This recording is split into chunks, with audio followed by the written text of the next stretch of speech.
My father tried bragging to his friends that he raised me well despite letting my late mother abuse me daily. I called him weak, spineless, and pathetic in front of everyone, and now the whole family has exploded. Posted by you/Artistic Minute 4365. My father has always been against any confrontation or arguments. He is extremely passive, refuses to stand up for himself, and avoids any conflict. If someone isn't paying attention while walking and bumps into him, he insists it's his own fault. If his employer messed up his salary, he wouldn't bother fixing it. If a mechanic didn't properly repair his car, he would just accept it as is. This unfortunately resulted in a tumultuous childhood with my insanely narcissistic mother. She controlled his every move. She got him to quit his job and become a stay-at-home dad. She had him do every chore. She insulted him at every step. She cheated on him relentlessly and even brought affair partners into our home. She enjoyed making his life miserable every day, and he never questioned it. My extended family, God bless them, were there for me as much as they could be. They tried for years to make my father leave, but he never budged. When she directed her anger at me, in the form of screaming, insulting, or general demeaning, my father never once found the guts to stand up for me or support me. When I was a kid, if I cried to my dad about something my mom did or said to me, he would sweep it under the rug or insist I forget about it. He would even try to justify it. As I grew older, it really set in for me how messed up this was. My mother gladly kicked me out of the house when I was 18, and my father just sat there looking sullen. He didn't say a damn thing. I joined the Air Force almost immediately and got stationed on the other side of the country. The dynamic was awful, and I could have easily gone down the incel route if not for therapy and the amazing people I met along the way. It took years for me to get into a better mental space. I was filled with hatred. My mother left my father 2 years after I got stationed and utterly destroyed him in the divorce. She was unalived a year later in a DUI with one of her affair partners. I took a lot of joy in hearing that it took her hours to unalive, and that's when I knew I really needed help to process things. I'm almost 30 now, have a girlfriend who is perhaps the best thing to ever happen in my life, and she fully understands the situation with my family. I have learned not to allow myself to be consumed with anger and resentment by my past, or so I thought, and instead put that energy toward my future. I have been extraordinarily low contact, nearly no contact, with my father since I left. As much as I try, I cannot make that connection with him. I recently went to a family reunion and brought my girlfriend with me. My father was there since it was his side of the family.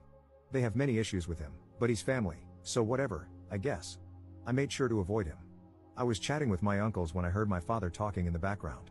He was discussing how a coworker of his was going through a divorce after discovering his wife was having an affair and was positioned to have a very favorable outcome. My father remarked that his coworker should work to forgive his wife and, in his own words, set a good example for unity and forgiveness, and how he believed he had set a great example for me in that regard. I swear it was like a switch went off in my head, and I was mentally back to being that rage-filled 18-year-old. All these years, and he never learned a damn thing. I turned to him and asked if he was effing serious. He looked at me and started to stutter. I know the next minute was pure word vomit, and I can't relay it perfectly, but to sum it up, I shouted that he was a pathetic father, a pathetic man, that his family all knows he's a disgrace of a human being who would rather let his son be treated like crap than defend him because he's a effing coward. No one would ever see him as an example to live by, his wife would rather sleep with half the neighborhood than even touch him, and he should never ever believe anyone respects him. I began to derail and ramble between my shouting, and my girlfriend quickly took me out and drove me home. It was insane how quickly being away from him made me feel better. She just held me when we got back and told me it was okay. Again, she's the best thing to ever happen to me. I was ashamed of how I lost it and am now going to resume therapy, that's a given. However, I'm glad I finally unloaded what always needed to be said onto him. Extended family is pretty mixed in their reactions. His brothers, my uncles, said it was time for him to hear it from me. My grandparents are pissed that I did it in front of the entire extended family, with some saying I should have done it behind closed doors instead of in front of everyone. Relevant comments. Commenter. All I can say, based on your post and this interaction, is that your anger is deeply misguided.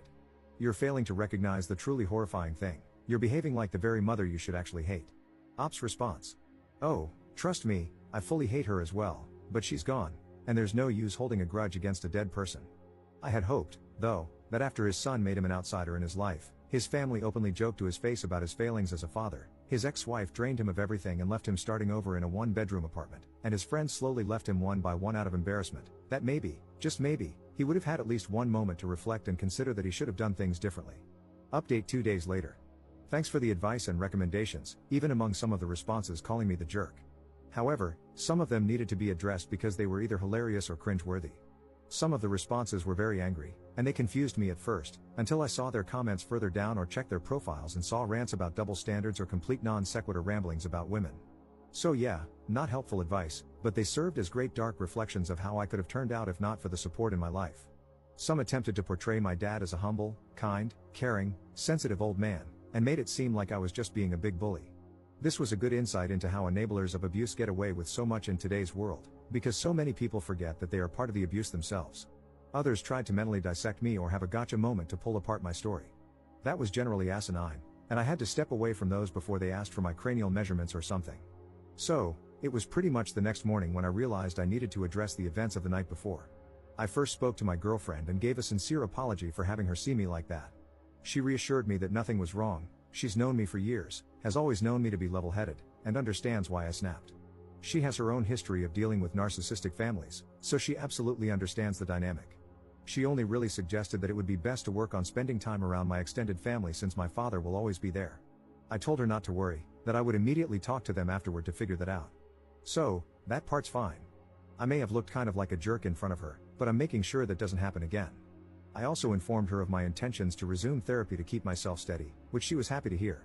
I called my grandparents and sincerely apologized for putting such a sore dent in their family reunion. I told them it wasn't appropriate, and while it felt good to say those things to him, it should have been done privately, not in front of everyone. I also explained that going forward, as much as I love spending time with them, since the family always gathers as one group, which includes my father, I need to distance myself occasionally until I feel comfortable being around him again. I reassured them that I'm not, nor would I ever, establish an ultimatum or make demands of them. Either way, I just need to step back for now. I guess during my apology and explanation, I was kind of going on a tangent because my grandfather interrupted me to tell me to calm down. He explained that after I left, people started to separate or slowly leave, and eventually, they were able to talk to my father one-on-one.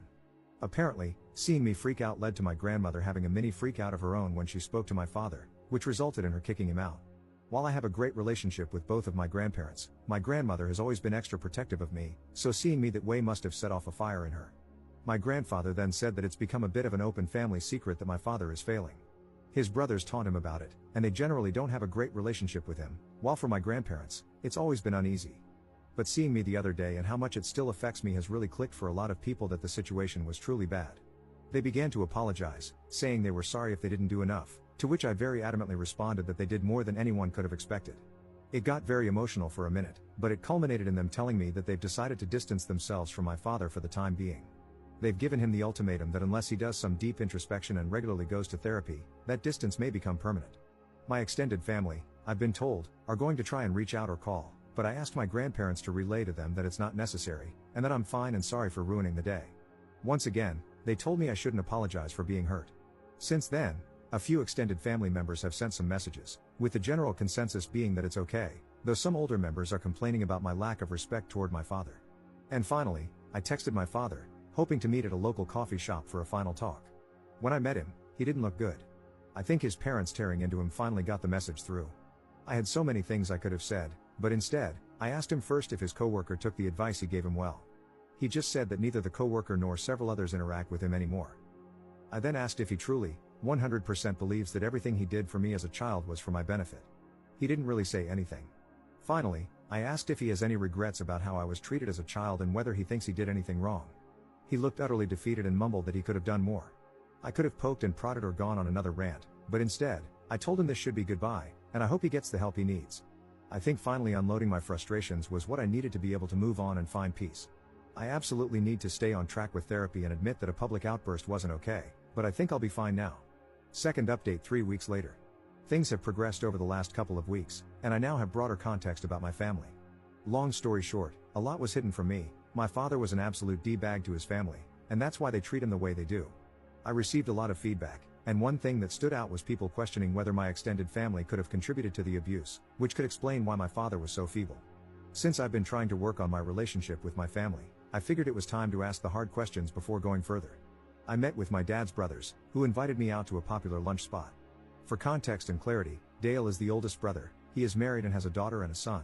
My father is the second oldest, self-explanatory. John is the second youngest, also married with a son, and Bill is the youngest, married with 3 daughters. So, we met up, and I ripped the band-aid off by asking about my father growing up, what he was like beyond the basics I knew, and what's really going on with their relationship. Dale sighed and basically summed up that, besides what I already know, there's a lot of backstory I'm unfamiliar with that they never shared because it was never the right time or place. What I've always known is that my father was fairly normal when he was young. He was a little shy but fantastic academically, played sports occasionally, and had a close-knit relationship with his brothers. However, everything started going downhill when he met my mom during his junior year of high school. What I didn't know was that my father was a guiding figure for his two younger brothers and was generally seen as one of the nicest people, with a bright future ahead of him. My grandparents adored him, and he even became a bit of a golden child, but no one minded because of how well he treated everyone. The reason his family doesn't respect him now is due to how his behavior changed once my mother became attached to him. It started out simply: my mother acted rude and distant toward the family. They weren't huge fans of her, but since my father loved her, they tolerated it. She became possessive, slowly isolating my father and convincing him to give up his ambitions and goals. The family grew concerned and spent a long time trying to talk to him, urging him to leave her. My father didn't budge and began lashing out at them. When I was born, my extended family tried to approach my father about my mother's attitude. My father became angry and even threatened to report them for harassment. He was in complete denial about her behavior. When Dale's wife was struggling with fertility issues, my mother sent her appalling and cruel messages. Furious, Dale confronted my father, but instead of defending his sister-in-law, my father told Dale to drop it and even justified my mother's behavior. Dale punched him, and the situation nearly involved the police. From that point on, Dale hated him. John grew to despise my father when my mother insulted his son, who has mild physical disabilities. Instead of defending John's son, my father made a joke about what she said, which solidified John's hatred for him. Finally, Bill, who had always idolized my father, tried to tell him that my mother had made a pass at him and urged him to get a divorce. My father's response was a furious call filled with hate and words that completely severed their relationship. To sum it all up, the more time my father spent with my mother, the more he began to mirror her attitude. When my family saw signs of abuse toward me and tried to intervene, my father threatened to lie and accuse them of worse things. My mother had money and lawyers, and she could make their lives hell if they tried anything, and my father was fully willing to let her. They were stuck and could only do so much at a time. The older members of the family, like my grandparents, great-aunts, and uncles, believe in the traditional mindset of sticking together as a family no matter what, while the younger generations want to keep their distance from my father. They're all stuck between a rock and a hard place. There's more they told me, but it essentially boils down to the fact that my father chose to lay on the hill for my mom, ruining his relationships with his brothers in the process. And when she died and left him destroyed, he probably had to come to terms with the fact that it was all for nothing. My grandparents seem unwilling to accept that he's truly lost, or maybe they still hold out hope that he can fix his life. Who knows? It's been a lot to process, and my father confirmed all of this when he called me to ask about family therapy with us. I cut to the chase and asked if what I heard was true, and he said yes. I might have agreed to family therapy before, but now I have no idea. Notable comments. Commenter. You were basically your dad's meat shield throughout your entire childhood, and apparently, that was a pattern. Turns out, the man threw his own siblings under the bus as well. And now the idea is family therapy. If something is so deeply ingrained that he's willing to throw his child and siblings to the wolves just to maintain his own illusion, then I really don't think let's work on our relationship is the way forward. If anything, if I were you, I'd be very wary that this is just his latest attempt to let others take the heat while he stays out of the spotlight, pretending to be the good guy. Third update 2 weeks later. I came to the decision that it was time to cut off my father for good. The more I learned about who he was, the more I realized that nothing good would come from having him in my life.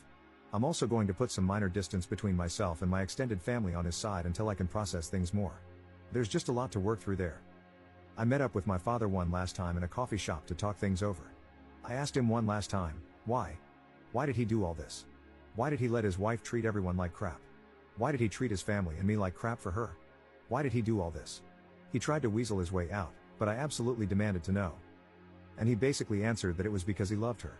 Yep, that was his stupid answer. He loved her and just clung to her no matter what she did. No matter how much she hurt him or others, he was an insecure man who latched onto the first woman who showed him attention. Even when she slowly destroyed his life, he thought it was better than trying again. I just got up and told him to fix his life, but I wouldn't be a part of it. I hope he has the sense to understand why. No matter how he tried to word it, I had 2 abusive parents. He didn't say anything, just stared at me. Which leads to last night. I got a call from my grandparents that the night before, my dad had tried to call his brothers and make peace. Unfortunately, from what they said, he did it in the most lackluster, avoidant way possible, sparing himself any guilt. That didn't go well.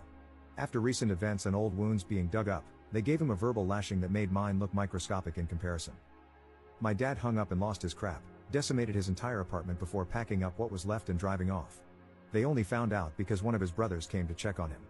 From what they can tell from the few texts they've received, he's lost his mind after decades of crap and is driving to the other side of the country to start fresh.